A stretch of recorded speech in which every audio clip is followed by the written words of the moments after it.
Kiai Haji Anwari Fakih atau yang kerap disapa dengan panggilan Kiai Berik lahir di Desa Kebun Teluk Dalam, Bawean. Kiai Haji Anwari Fakih menikahi dengan Nyai Adifah, putri dari Bapak Asyari. Dari pernikahan beliau dikaruniai 2 putra dan 2 putri, diantaranya Laili Muji Rahman, Moh, Lutfi, Lis Isnaningsih, Farah Diana. Kiai Haji Anwari Fakih wafat pada hari Jumat, tanggal 5 Desember tahun 2014, di usianya yang ke-74 tahun. Kiai Anwari Fakih memulai pendidikannya dengan belajar di Pondok Pesantren Nurul Jadid, Paiton, Probolinggo. Di sana beliau belajar langsung kepada Kiai Haji Zaini Munim, pengasuh sekaligus pendiri pesantren Nurul Jadid. Di samping itu beliau juga berguru kepada Kiai Haji Hasan Abdul Wafi, menantu Kiai Haji Zaini, yang terkenal kealiman dan ketegasannya di Jawa Timur. Kiai Anwari Fakih belajar di pesantren Nurul Jadid sekitar 5 tahun lamanya pada tahun 1970-an bersama teman-teman sejawatnya dari Bawean, salah satunya Kiai Haji Abdul Aziz, Kiai Hilmi, Kiai Nawawi, Kiai Abdur Rauf, Kiai Zaini, Kiai Sarbini Dahlan dan lain-lain. Waktu di pondok, beliau dikenal sangat dekat dengan pengasuh, bahkan seringkali pengasuh memanggil Kiai Anwari muda untuk kepentingan pesantren. Guru-guru Kiai Haji Zaini Munim, Kiai Haji Hasan Abdul Wafi, sekalipun alumni pesantren, awal mula kembali ke masyarakat Kebun Teluk Dalam, Kiai Anwari tidak langsung dipercaya oleh masyarakat untuk mengajar ngaji apalagi mendirikan pesantren. Mungkin hal ini wajar karena usianya belayu yang masih muda dan gayanya yang nyentrik. Tidak seperti santri yang lain yang selalu setia dengan kopiah, serpan dan sarung khas seorang santri. Awal-awal kembali ke masyarakat, beliau tidak terlalu familiar dengan sarung dan kopiah, bahkan sering kelihatan mengenakan celana, tanpa mengenakan kopiah. Pemandangan yang kurang lumrah bagi seorang santri pada masanya. Namun seiring berjalannya waktu, dengan komitmen dan konsistensi beliau dalam menjalankan ilmunya sekalipun tanpa atribut kesantrian yang mencolok, lambat laun mulai dipercaya oleh masyarakat. Pelan tapi pasti masyarakat satu persatu mulai menitipkan putra-putrinya untuk diajari ilmu agama. Mulai dari tetangganya, familinya sendiri, hingga ke dusun lain seperti Gunung Sawah, Duku dan sekitarnya hingga akhirnya makin banyak. Karena banyaknya santri yang datang dari berbagai daerah seperti Alas Timur, Pamona, Tanjung Ori, Daun, Sangkapura, yang tidak mungkin bola-balik tiap hari ke pondok, serta tuntutan masyarakat untuk mendirikan pesantren, akhirnya didirikanlah pondok pesantren yang diberi nama Umi Rotiah, sang ibu pengembala.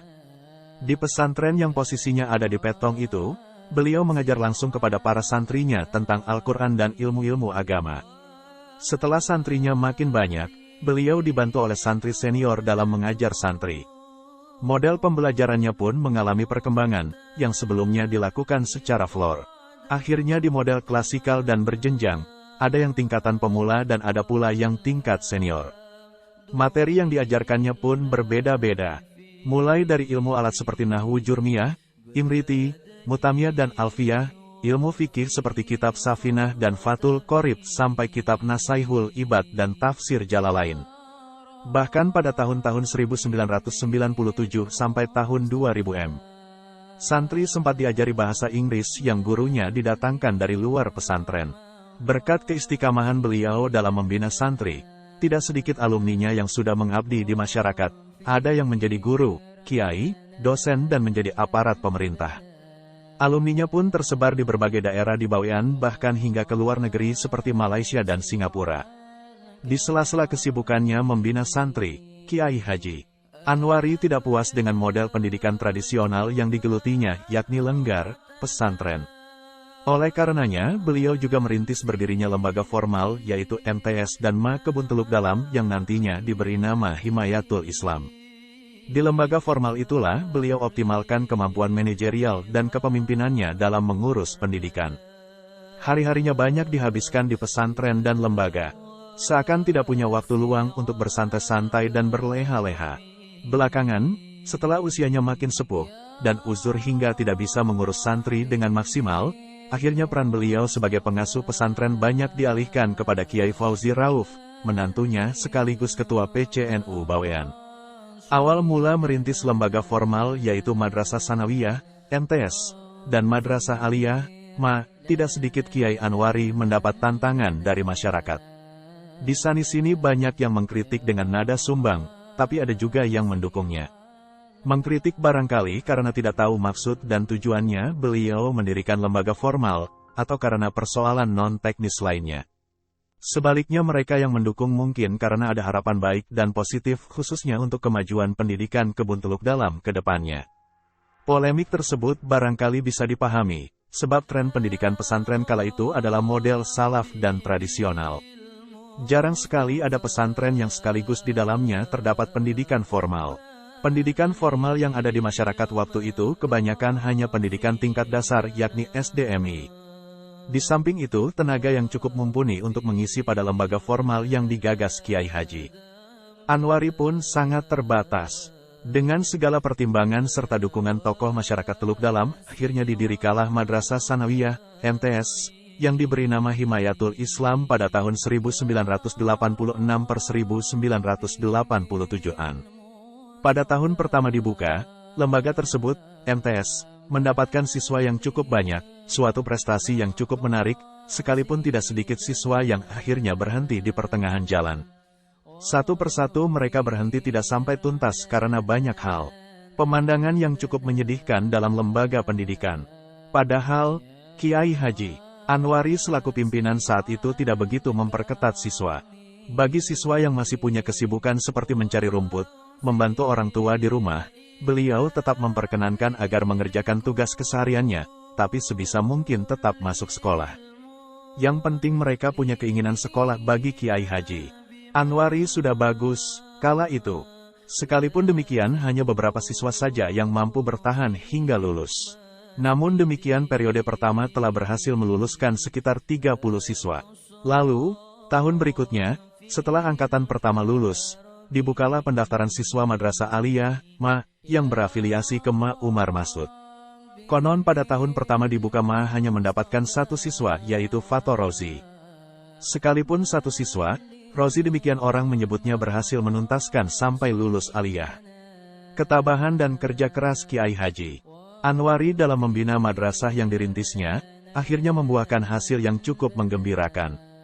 Madrasah yang dulunya tidak dilirik orang, akhirnya menjadi madrasah yang cukup diperhitungkan di kawasan Bawean. Animo masyarakat pun untuk menyekolahkan putra-putrinya di Kebun Teluk Dalam semakin meningkat.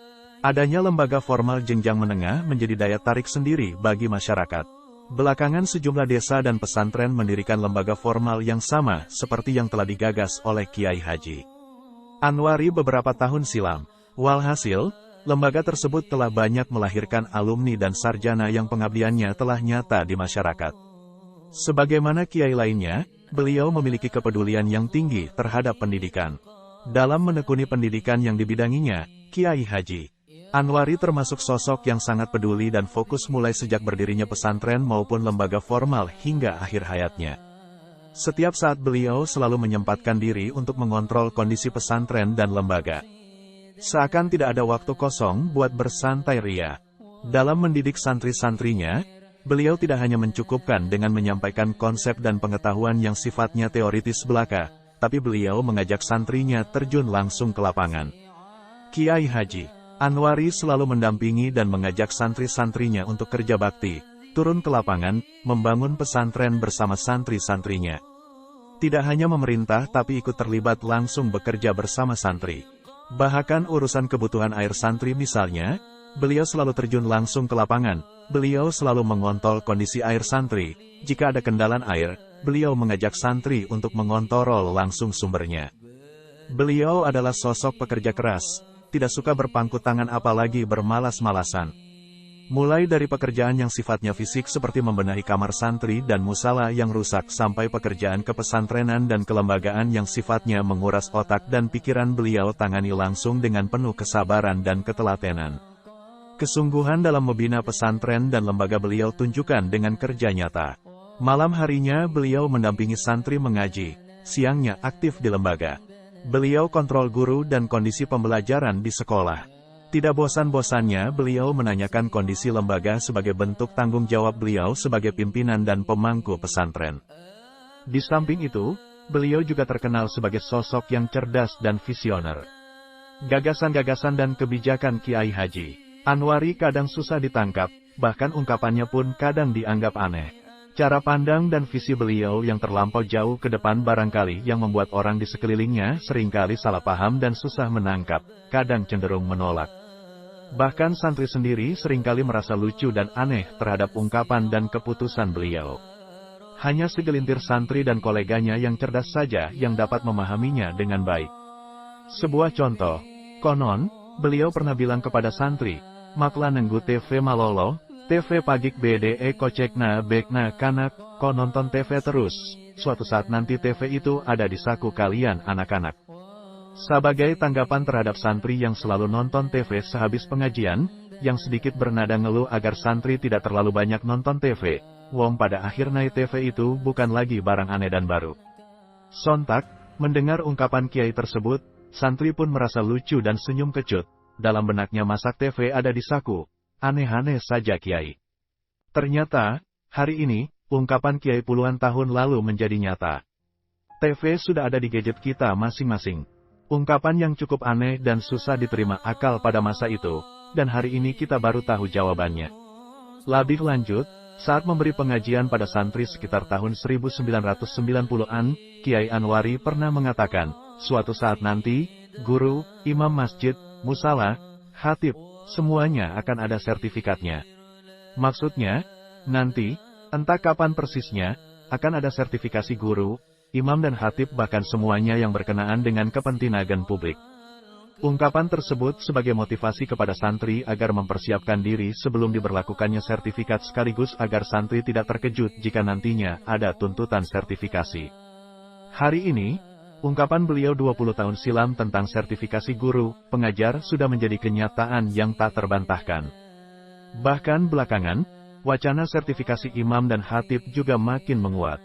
Barangkali dulu orang tidak pernah menyangka akan ada sertifikasi khatib apalagi imam salat, tapi apa boleh buat keduanya sudah menjadi wacana yang cukup kuat di kalangan pemerintah. Beberapa tahun silam, saat hari libur Kiai kerap kali mengajak santri mengangkut batu untuk menguruk sungai ujung utara Gedung Ma, dulu, sekarang menjadi MTS.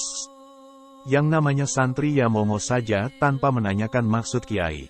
Sungai yang begitu dalam dan curam diuruk untuk meratakannya pun butuh waktu yang tidak sebentar. Dengan sabar, bulan-bulan demi bulan, tahun demi tahun hasil urukannya hingga rata. Ternyata, hari ini hasil urukan tersebut sudah kita nikmati bersama dalam bentuk jeding dan toilet siswa, termasuk tempat parkir sepeda. Mungkin, kala itu bekerja semacam itu terasa capai dan penat bagi mereka yang pragmatis dan berpikir jangka pendek. Namun bagi mereka yang idealis dan visioner justru sebaliknya. Dari sejumlah contoh kasus baik berupa ungkapan maupun tindakan Kiai Anwari di atas, menunjukkan betapa beliau memiliki kecerdasan melihat masa depan yang susah ditangkap kebanyakan orang. Di samping itu pilihan tindakan beliau yang tidak mudah dimengerti santri saat itu ternyata memiliki visi dan orientasi jangka panjang. Keduanya hanya bisa dimengerti dan dipahami setelah menjadi kenyataan. Menyinggung ungkapan Kiai tentang idealisme, tidak mudah sebenarnya kita mengungkap makna yang dikehendaki Kiai tentang idealisme. Secara harfiah, idealisme berarti cita-cita mulia, keinginan yang sempurna, gagasan dan angan-angan yang kuat dan ideal. Jika idealisme kita maknai sebagai cita-cita, keinginan, angan-angan yang sempurna dan mulia, maka sudah semestinya setiap kita memilikinya. Dengan cita-cita tersebut kita akan berusaha menggapainya tanpa kehilangan kendali. Sebab idealisme adalah mesin yang menjadi motor penggerak dalam tindakan kita. Jika kita hidup dan bertindak tanpa idealisme, itu artinya kita sudah terjebak pada hal-hal yang sifatnya pragmatis dan kesenangan sesaat. Artinya sudah semestinya kita menjaga dan merawat cita-cita mulia yang berorientasi jangka panjang, tidak hanya urusan yang sifatnya material semata tapi lebih dati adalah yang imaterial, tidak hanya usuran duniawi tapi juga ukhrawi. Tidak hanya urusan pribadi tapi juga kemasyarakatan bahkan kemanusiaan. Itulah yang semestinya menjadi idealisme dalam hidup kita. Dalam mengarungi hidup dan kehidupan ini agar tindakan kita lebih terarah, maka berpegang pada cita-cita ideal menjadi penting. Sebab cita-cita itulah yang menjadi orientasi sekaligus visi kita dalam menjalankan roda kehidupan ini. Baik dalam kehidupan pribadi atau dalam bermasyarakat, termasuk dalam dunia pendidikan. Dengan keinginan yang ideal kita tak mudah puas dengan pencapaian yang didapat dan tak pernah merasa cukup dalam menuju ke arah yang lebih baik dan lebih baik. Sehingga perjuangan menuju kebaikan tak akan menemukan ujung dan takkan ada habis-habisnya. Artinya kita akan terus selalu bergerak menuju cita-cita ideal tersebut untuk kebaikan bersama bukan untuk kepentingan pribadi yang sifatnya sesaat. Idealisme adalah wujud dan keberadaan seseorang, eksistensi seseorang tergantung idealismenya, cita-cita dan tujuan mulia akan menjadi cermin keberadaan dirinya di tengah-tengah kehidupan bersama. Barangkali ini yang dimaksudkan Kiai Anwari soal idealisme. Sebab itu, beliau tak pernah merasa letih dan merasa selesai dalam berjuang di masyarakat karena idealismenya tak pernah hilang dari benaknya. Tidak heran jika beliau berpesan agar idealisme kita jangan sampai hilang. Jika idealisme kita sudah hilang, maka hilang pula diri kita sekalipun kita hidup secara biologis. Jika idealisme kita hilang, maka keberadaan dan eksistensi kita pun sirna. Demikian pula dalam dunia pendidikan. Beliau tidak pernah puas dengan pencapaian yang sudah didapatnya. Misalnya dengan eksisnya pesantren, MTS dan MA yang dirintisnya. Tidak puas dalam arti tidak merasa cukup dengan kebaikan yang telah digapainya, dan bukan berarti tidak pernah bersyukur dengan pemberian Tuhan, tapi justru ketidakpuasan dalam mencapai kebaikan adalah bentuk kesyukuran beliau untuk terus mencapai kebaikan berikutnya, untuk melakukan perjuangan yang lebih gigih lagi demi kebaikan dan kemajuan yang lain berikutnya yang lebih baik. Bahkan belakangan, beliau pernah mengungkapkan keinginannya untuk mendirikan perguruan tinggi di Kebun Teluk Dalam, yang tenaganya diharapkan dari alumninya sendiri yang sudah dicanangkan jauh hari sebelumnya dan siap berjuang mewarisi idealisme beliau. Kiai Anwari bukanlah sosok yang pandai berorasi, tentu bukan sosok yang jago panggung. Dalam kesehariannya beliau tampak tidak banyak bicara, lebih banyak berbuat. Lebih pas dikatakan sebagai figur yang low profile, tidak banyak bicara tapi lebih banyak berbuat dan bertindak yang lebih pasti dan nyata. Beliau terkenal suka silaturahim baik kepada masyarakat biasa maupun koleganya. Gagasannya pun lebih banyak disebarkan melalui cara-cara kultural, dengan cara silaturahim door-to-door ke rumah tokoh masyarakat daripada cara-cara yang formal dan kaku. Tak henti-hentinya beliau melakukan silaturahim kepada tokoh-tokoh masyarakat, kolega dan wali santri, sebagai bentuk kepedulian dan upaya memikirkan persoalan kemasyarakatan. Hampir setiap turun dari Jumatan beliau tidak langus pulang ke dalamnya, tapi masih menyempatkan untuk silaturahim ke tokoh-tokoh masyarakat seperti kepada Kiai Abdullah, Kiai Muhammad Yusuf, dan lain-lain. Dengan cara demikian hubungan antar tokoh masyarakat makin baik, gagasan dan cita-cita ideal beliau lambat laun pun dapat diterima dan bahkan dapat dukungan yang kuat dari berbagai elemen. Beliau lebih suka merangkul daripada memukul. Apalagi kepada tokoh masyarakat. Kepada anak muda sekalipun beliau perlakukan demikian, beliau tidak pandang bulu, mereka tokoh atau bukan, nakal atau tidak, semuanya beliau rangkul demi kebaikan masyarakat secara umum. Tak segan-segannya beliau merangkul anak muda kampung. Dengan cara tersebut, anak muda yang dulunya seringkali usil terhadap santrinya menjadi sungkan, bahkan mereka yang tidak mendukungnya malah justru menjaga dan mendukung pesantren yang dipangkunya. Sebelum beliau meninggalkan kita untuk selamanya, beliau pernah mengutarakan keinginannya untuk mendirikan perguruan tinggi untuk memenuhi kebutuhan masyarakat. Yang akan mengisi dan membidanginya adalah santri-santrinya yang sudah menjadi sarjana dan mumpuni dalam bidang pendidikan. Sebuah cita-cita yang mulia yang belum tercapai saat beliau masih hidup yang sepatutnya kita realisasikan sebagai generasi penerus perjuangan beliau. Keberhasilan Kiai Haji Anwari dalam berdakwah dan mengembangkan pendidikan di masyarakat tidak lepas dari kerja keras dan kedisiplinan beliau. Beliau bukan sosok yang suka berpangku tangan, mudah menyerah dan pasrah kepada kenyataan, apalagi putus asa. Dengan idealisme dan pandangannya yang visioner beliau mampu eksis dan mewujud di tengah-tengah masyarakat yang cukup dinamis. Hasil karyanya pun nyata dan kita rasakan saat ini di masyarakat. Ide dan visinya yang kadang susah ditangkap menjadi karakter dan ciri khas tersendiri yang membuat beliau makin dicintai sekaligus disegani oleh kolega dan masyarakatnya. Berangkat dari kenyataan dan jejak-jejak perjuangan beliau, barangkali kalau boleh menafsirkan visi dan ide beliau tentang pendidikan adalah menyiapkan tenaga dan sumber daya manusia, SDM, yang sesuai dengan kebutuhan zamannya dan siap diposisikan di berbagai lini. Oleh karena itu, Sebelum beliau meninggalkan kita pernah berucap sebagai bentuk kesyukuran bahwa lembaga yang dipangkunya baik pesantren maupun lembaga formal tidak sedikit telah melahirkan alumni yang sudah mengisi dan mengabdi secara nyata di masyarakat, baik di instansi pemerintah maupun non-pemerintah seperti aparat desa, menjadi kiai, dosen, guru dan sebagainya, yang selama ini dirasa cukup sulit didapatkan. Barangkali tidak berlebihan jika beliau dikatakan sebagai sosok yang visioner dengan idealisme yang tak pernah lekang oleh waktu dan lapuk ditelan masa. Semoga kita dapat mewarisi idealisme dan melanjutkan visinya.